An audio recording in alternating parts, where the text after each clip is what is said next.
The desert has a way of stripping you bare. It takes away the noise, the distraction, the comforts you don't even realize you lean on. What's left is sun, wind, dust, and the work of your own two hands.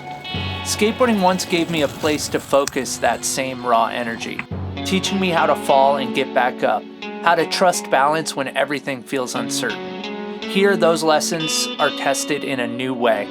Every sunrise brings a list of demands. Every system needs a response. In the desert, nothing maintains itself. Everything asks for your attention. And in that asking, it teaches patience. Out here, the noise of the world fades into wind and sun. The desert strips you down to the work itself, water, power, heat, and the quiet fills the space between. Off-grid life isn't about escape, it's about attention. Every decision echoes, every mistake leaves a mark. What you build out here builds you back, piece by piece. This is where the story begins, with a place that demanded everything and gave something deeper in return. What's up, guys? Welcome to the Off-Grid. This episode's going to be a bit different than what you guys are used to.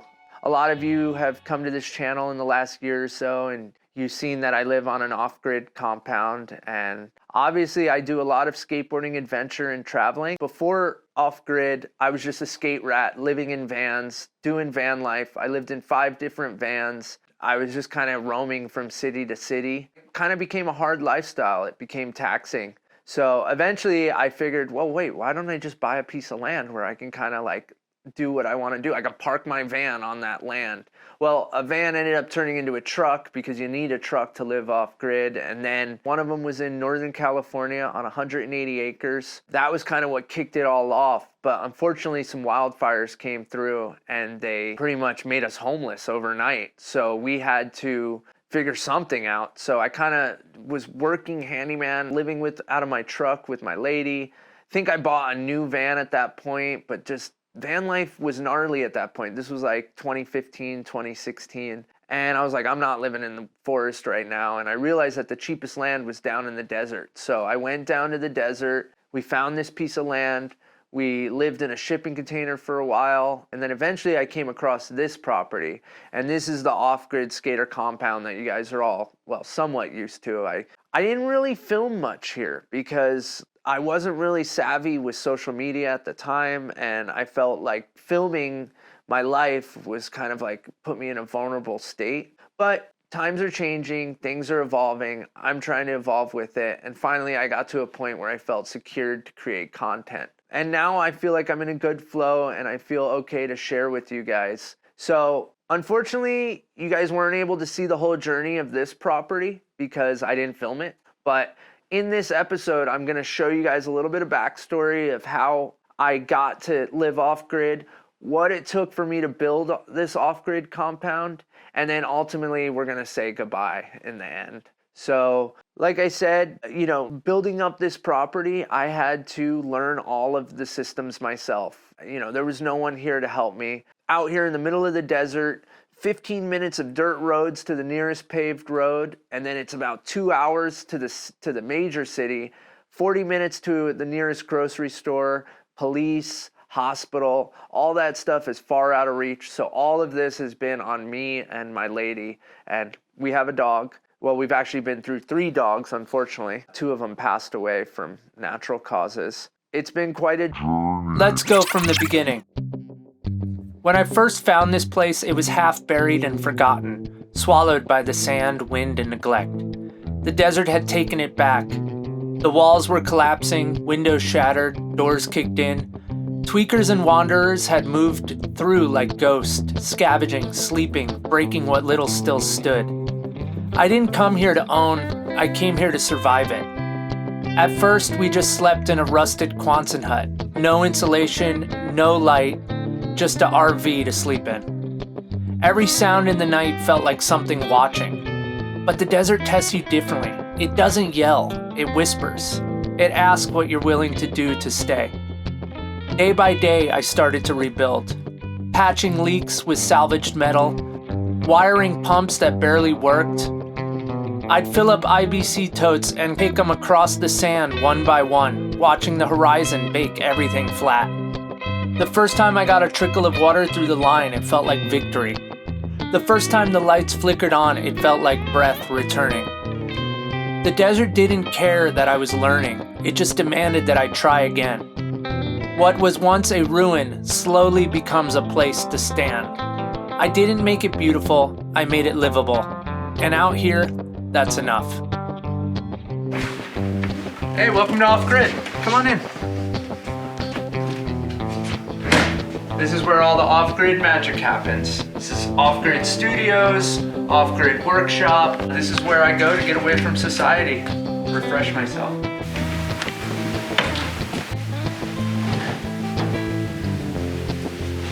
Something. This is Off-Grid Luxury.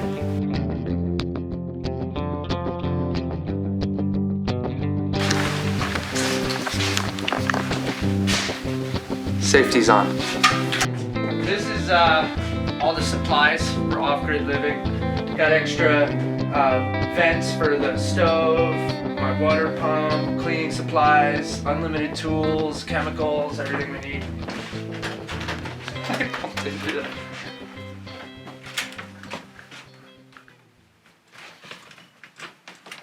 People imagine off-grid life as peace and freedom, but peace here is earned.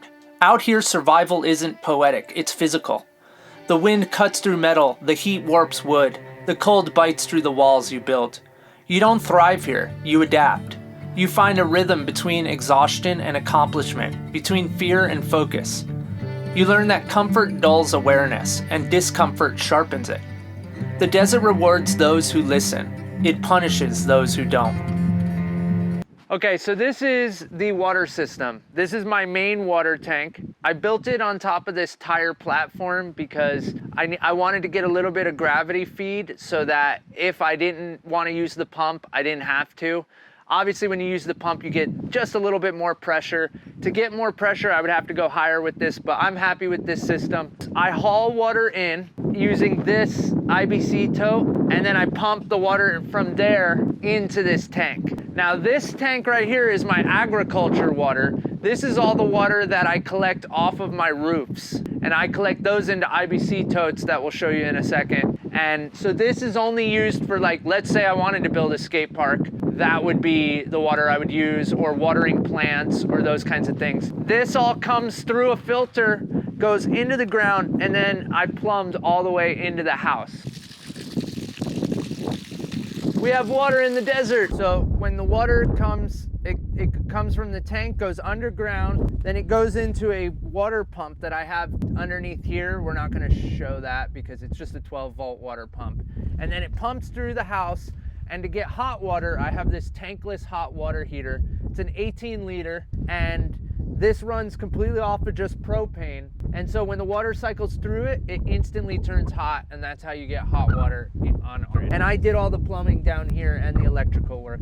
It's not the greatest job, but it works for off-grid. I mean, it works fine, it just doesn't look pretty. I mean, it looks pretty to me, I like it, kinda. That's PEX piping. Water is crucial out here, so I'm always trying to be sparing with water, so everything revolves around saving water. I have this 12-volt pump switch to make sure that I'm using the least amount of electricity and the least amount of water. A lot of people probably don't think this way, so it's important to show you guys this. So I put the soap on my hand first, and I make sure to use a liquid soap. So look, I can clean without even having to get it wet. Look at that, we get a nice little scrub, and then I do just a little quick rinse. That's already too much water. That was too much water, actually.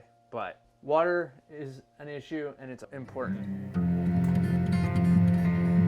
The sun is everything out here. My entire system depends on it. Every drop of power starts with these panels. When the light hits, the panels convert that energy into direct current, stored in deep cycle batteries that run the pump, lights, tools. But it's not automatic. It's constant work. Dust lowers efficiency. Heat burns through charge faster. Shade kills production. So I clean the glass, watch the meters, and track how the voltage rises and falls throughout the day. When you live off-grid, you start thinking in watts and amps instead of hours and minutes. Every action, running a drill, charging a phone has a cost. You learn how to stretch daylight into survival. The sun gives, but only if you know how to work with it.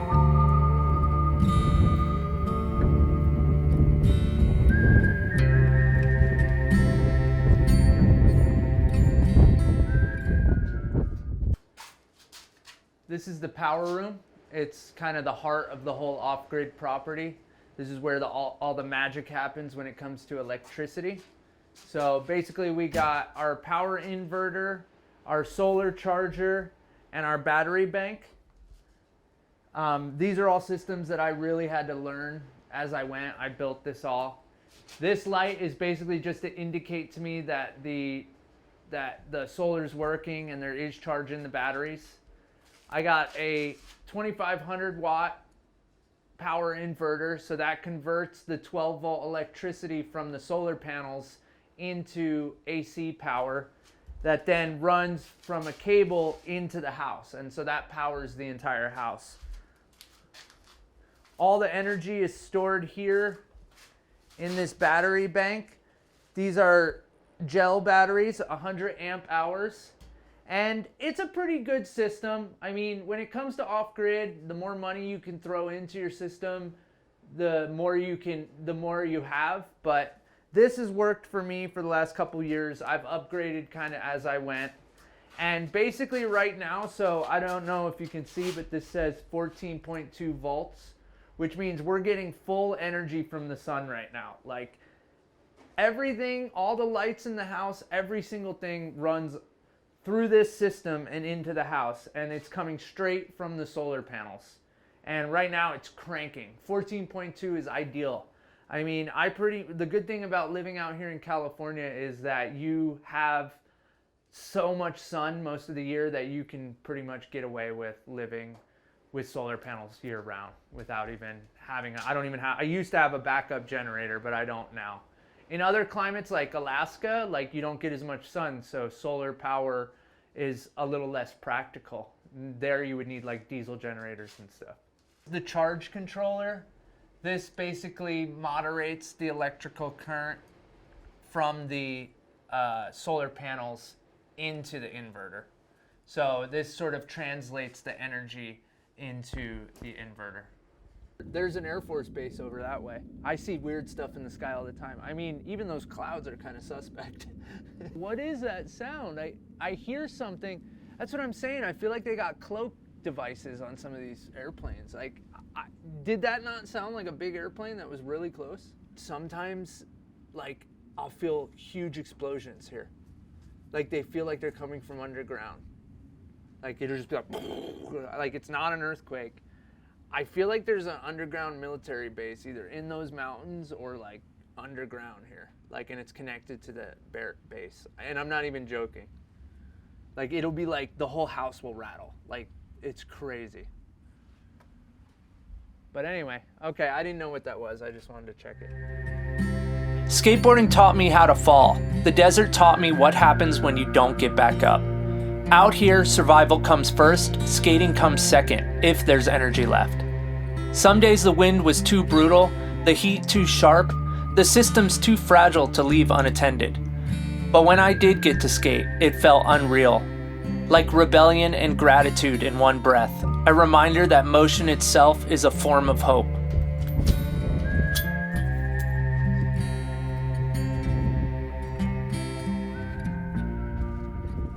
So this is what's called a Quonset hut, which is a World War II military-style building that they could quickly build in crazy, like in sort of off-grid places. This was here when I got the property, but I had to do a little bit of fixing up. But so we dragged this cab-over trailer. We lived out of this while we were actually remodeling. We have this huge door, but like in one of the first couple weeks of when we were living here, we were sleeping inside of the RV, and like sometime in the middle of the morning, we just hear smash. And I look out of the RV, some fucking tweakers came driving into the property and smashed this open. And I look and I see the silhouette of tweakers coming in with me and my lady. And we immediately just like went into survival mode. It was like they were robbing us. And it was so weird because our dog died. We had a like sort of well, he was pretty vicious pit bull that would have totally like stop them. And we weren't armed at the time, so we had absolutely no protection. All we did was we like pushed them out, and we actually had like a 3-4 hour standoff through the night until eventually they ran away. But what happened was when they bashed into the door, they must have had a bad battery, because it like shut their car off, and they obviously couldn't start the truck, so it just got left here. And we actually had the cops come, and the cops seized the car and everything. But they literally were trying to pickaxe, because we had our cars parked out. The next morning we went out, and they were trying to pickaxe our car open, and they were like taunting us, and we were taunting them all night. It was probably one of the most scary, traumatic episodes of my entire off-grid experience. Literally having to fight people off, like not knowing if they have guns. I mean, yeah, but so we became pretty guarded pretty quick. It was gnarly. Anyway, I've always wanted to tell that story, so it was scary, dude. I've seen what happens when desperation meets isolation. Out here, there's no police, no neighbors, no safety net. When they broke in, the tweakers, the scavengers, it wasn't just property they took. It was the illusion that hard work alone can protect you. But that's the truth of the desert. Nothing here is guaranteed. You can build, maintain, and still lose everything overnight. What matters is how you stand after. I rebuild again and again because this place taught me that resilience isn't about winning. It's about returning, staying, learning, and refusing to disappear. It's been quite a journey, and I had to learn all my own systems, how to run water, how to run solar and electric, how to build and renovate things and haul in water, because we don't have a well here. So yeah, and all the while I've been building an entire off-grid compound, traveling hundreds of miles to skate spots, skating the spots, getting broke off, and building content. And it's been a great journey, and I really appreciate every bit of it, and have a lot of gratitude towards all the people in my life that have supported me and helped me get to this point. I mean, it's been amazing. I feel very blessed, and it's very scary for me to move on from this property because I worked so hard and I put so much blood, sweat, toil, and tears. And yeah, but that's unfortunately and fortunately, you get one life, and you gotta grab it by the horns and you gotta ride it. This next chapter is gonna be really interesting, and I wanna share it with you guys this time. So I'm gonna be traveling around the world searching for the next homestead. I don't know where that's gonna be. I don't know if it's gonna be in Alaska, if it's gonna be in South America, if it's gonna be in the Italian or Swiss Alps, who knows? But yeah, just stay tuned, because this is gonna get really interesting, and I wanna keep traveling to off-grid spots and showcasing different off-grid homesteads, sort of sharing that with you guys, and hopefully we can find a place to call home, a forever homestead. That's the goal here, and so stay tuned. Thanks so much for everything that you guys have done. I really appreciate it, and thank you for watching.